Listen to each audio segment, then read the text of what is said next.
Hello, our friends, Evolutionary and Hearts Home family. Hello there, Hearts Home family.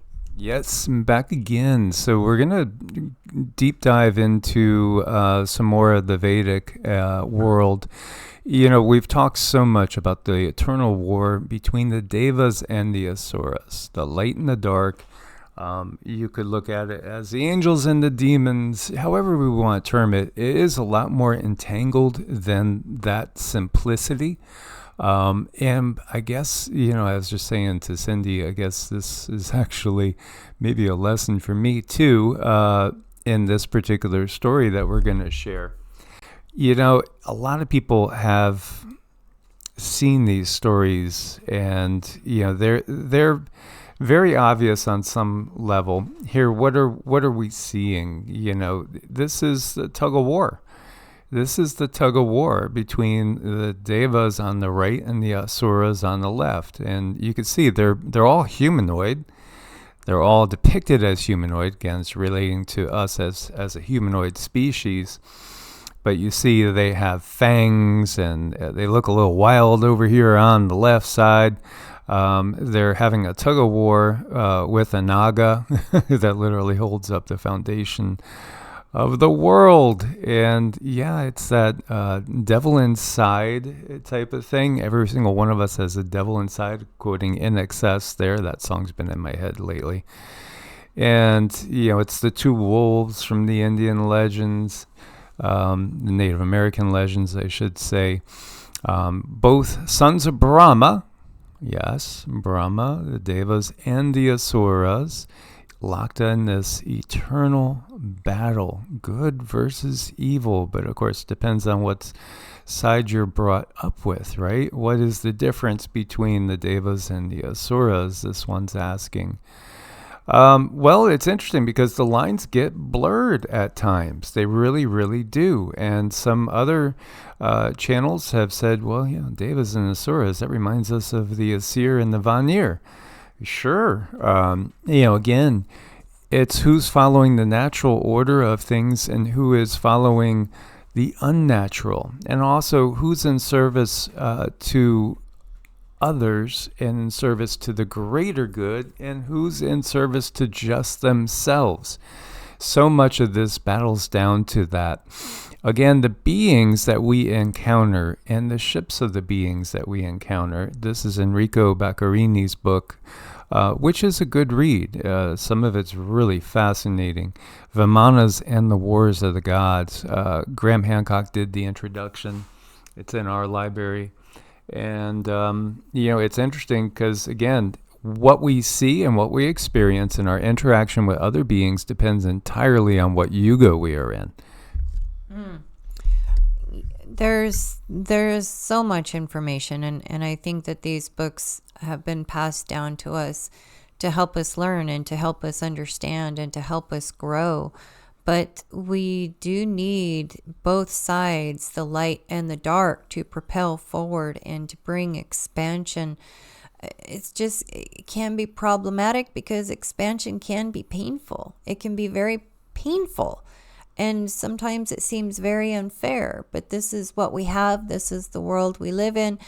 And I find it to be helpful if I can understand it better, if I can understand myself better, then I know what direction I really want to go. But it's understanding those inner mechanisms and how you can get them to work with the outer mechanisms. I think when we're born into this world, we are trying to adjust things on the outside to fit the inside. But at some point, you come to understand that, no, I have to shuffle stuff around on the inside to work with the outside of things. So it does take some time to understand the self. And then some people are actually cursed with planetary alignments that are going to make them lost. And that's something that's got to be completely aggravating. And then you have to go, okay, well, what can I do with this? And there are certain things you can do with these alignments, if you want relief from that thing. But it's definitely a struggle. I mean, in and of oneself, you don't need anything external. I fight with myself plenty. Absolutely, it's very, very possible that, and this is a thought that might surprise some, that you can have great souls incarnate in different ways in order to bring about new lessons in life. And, I want to share one story. This is the story of Prahlad, and, my memory had forgotten about this story, even though we did a video on this story about maybe 3 months ago. We covered the whole story, and maybe it's because, again, I'm always going through these, and so these names can be challenging to keep up with, and some of these stories appear in multiple places in the different Hindu scriptures. So this is an interesting one, because in this case, this young man right here, who you see is sitting in a fire, but he's not being burned. He was put there by his father. Why would a father do that? Well, again, when you look to the Bible, for instance, and I am of the opinion that, again, pretty much everything in the Bible is borrowed from other sources. There's explanations that you will find for some of the quote-unquote divine mysteries outside of the Bible, so that they're not divine mysteries anymore. They're easily explained, and everything seems to make sense. This little boy is a very, very benevolent, just, loving being, but he was born to a demon king. He was born to an Asura. His father was all about teaching his son the Asura ways. And in fact, it's written in the book I had shown you guys yesterday, in the Bhagavata Purana, in this particular edition. It's on page 416. And the demon king, is telling his son how much his son displeases him because he's not following the Asura ways, the demonic ways, the service to self. What's important? Sensual gratification, ego, greed, being the best, the biggest, the strongest. This is the opposite of the things that you would be brought up in a Brahmana home. If you were brought up as a devotee to the source of light and love, and the creator of this particular universe, you would be brought up with selfless service and all the things that we would think typically of being good.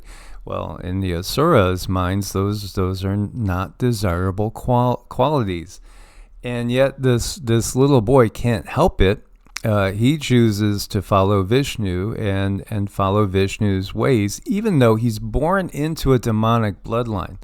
So this would be maybe our equivalent of being born into royalty and truly wanting to give a change. And this is, again, something that's maybe a lesson for me personally, because I've gotten to be very cynical of anybody in the system. And yet this is a reminder that, great souls can incarnate into, and this is really the case, great souls can incarnate into the lineage of demonic, power-hungry, brutal, let's use our term, Illuminati families, and can be incarnating in to dissolve from within. So again, this story, I think, is a lesson for me as much as it is for any of you guys, especially with what the guides had given and what we got when Cindy went under trance, because they did say that the next stage in what we're going to be going through here on planet Earth is a dissolving from within of the system. So, again, I'm very, very cynical when it comes to anybody in the system. And just look to the politicians, look into their own personal histories, but we can all make mistakes, and we do all grow. And the me that's here now, I feel much better about than, say, the me of 5 years ago, which again, it's been a road of awakening, and we awaken to degrees. And while there's certain things I would never do, and have even dreamed, had nightmares about being like forced into a corner where you have to protect your life with, deadly force per se. Again, we shared with one of our family members recently how I think it was on this morning's video, we were talking about how Yeshua, the real Yeshua, does view it that you have to protect the weak. You have to. It's kind of if you are strong, it's kind of your duty to protect the weak. This is how we pull each other up, and this is how we help to try to bring about balance in the world. Yes. You protect your children. You protect those who cannot protect themselves. That's one thing that's always stuck out to me about Yeshua, is he will go after those who are going after those who cannot take care of themselves, because people think that, well, he's not going to fight, he's not going to do anything. You watch him protect someone. He will do what he needs to do. He really has an edge. I think he's sometimes misunderstood, but I like this story. This story is a very interesting story, because part of it also is where Krishna actually compares himself to Prahlad, and Krishna is like looking up to Prahlad, saying Prahlad is one of the most wonderful demons that he knows, so I mean, isn't that curious? So that people can be born into a lineage and they can create change. And I know a lot of people were probably in a hurry for this system to be done and over with, and they just want it gone. And it's not going to happen overnight. It's just not going to happen in a blink of an eye. It's going to happen gradually, because that's the way evolution works. But the information I got, that over the next 11 to 15 years, this is when we are going to have a change in power. This is where it's our opportunity to take back our power. And with every opportunity we see, we need to nab that opportunity. It's not going to be given to us. It's something we have to evolve. It's an internal type of drive that we have to want something better, to want more of our freedoms. So it's definitely going to be born from within us, and everyone has that within them. Yeah, absolutely. And I'm so proud of Cindy. It kind of blew me away how this story was so fresh in her mind, and it wasn't in mine. And, it's a wonderful thing to have a partner that is just so amazing on so many different levels, because she does blow my mind every day with her abilities. And while her gifts on the psychic end, I feel are really not understood. If they were understood, we'd probably have men in black come in and taking us away somewhere, or trying to. Yeah, it's just a gift to spend each day with her, and that's a beautiful blessing that I think comes about because we keep trying to focus primarily on helping others. When you do really truly work on helping others, and that is your number one objective, things fall into place. They really, really do. And that's what happens in the life of Prahlad. His father, wants to raise another Asura king to be that is all about ego, greed, and fame and fortune, everything that this world, puts in value in the highest of places. And when we look back and we think about it, what does this world value? And you see all those beings that are getting awards, your Nobel Peace Prizes, Obama, again, bombing so many countries. It really, really is upside down, inside out. But no, it is the way asuras behave. It becomes very, very clear when you read the Hindu scriptures that we've been under the control system of those beings that we would call the asuras. And so this young man is light personified in those bloodlines.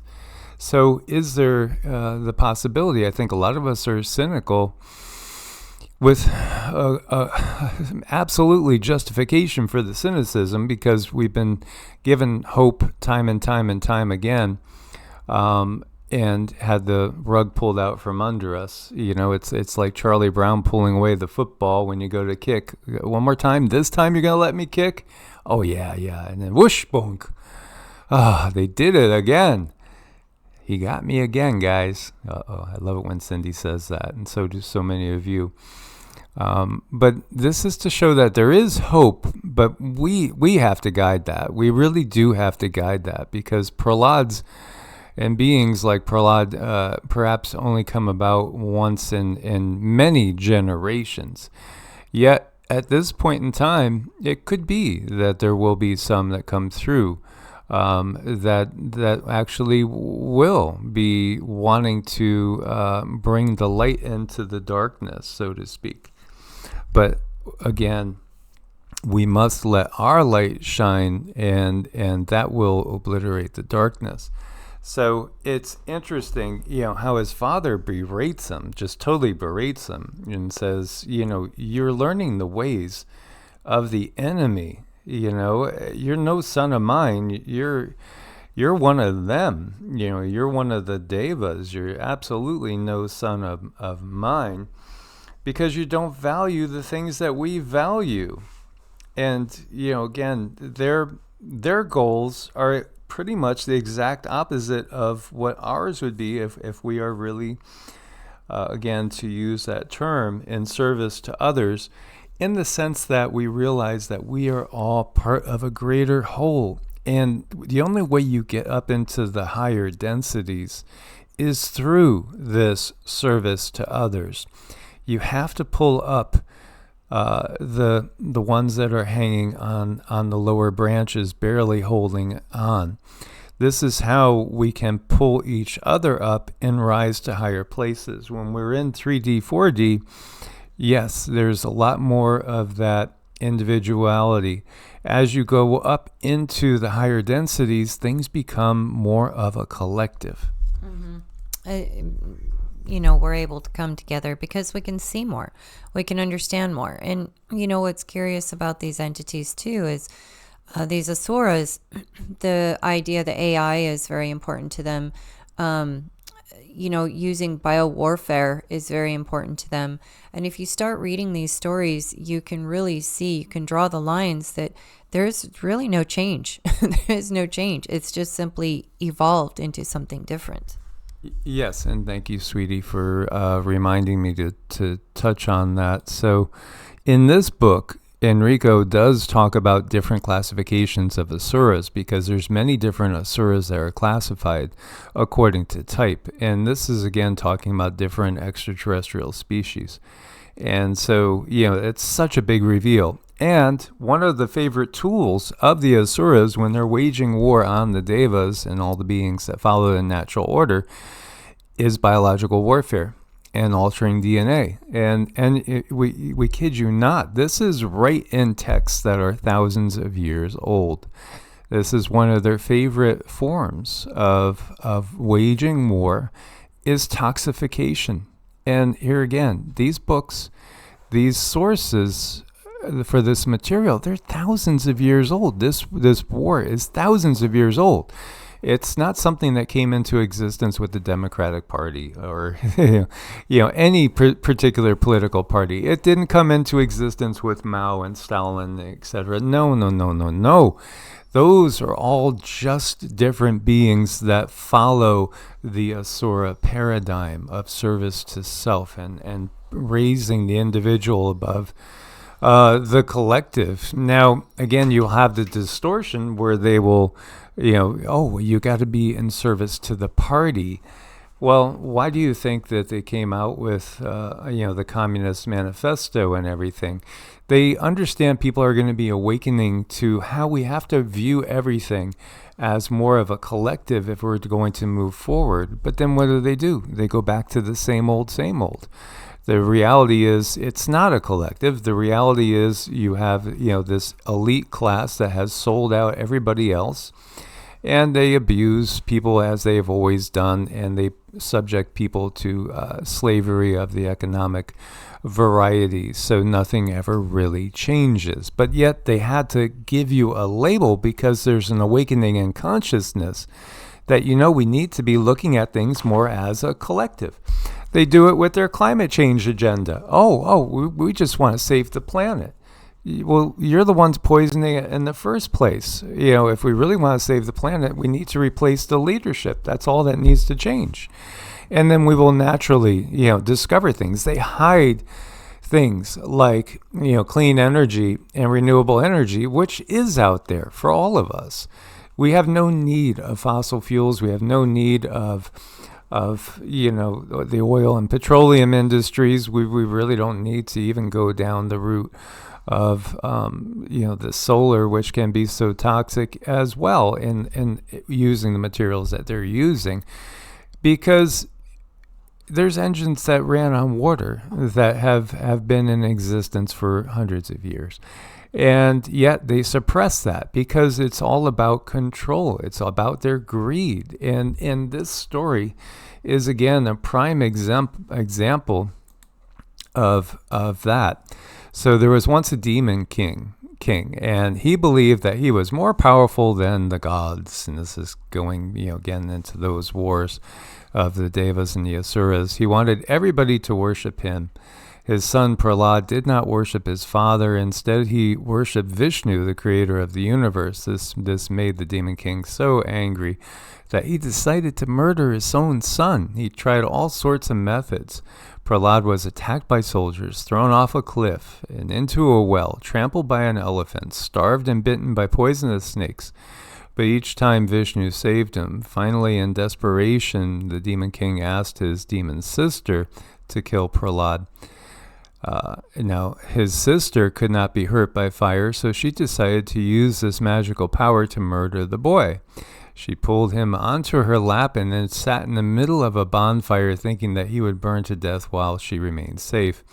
But the gods didn't like her evil intentions and took away her magic power. Prahlad sat in the fire, prayed to Vishnu, who saved him, while the wicked Holika was burned away.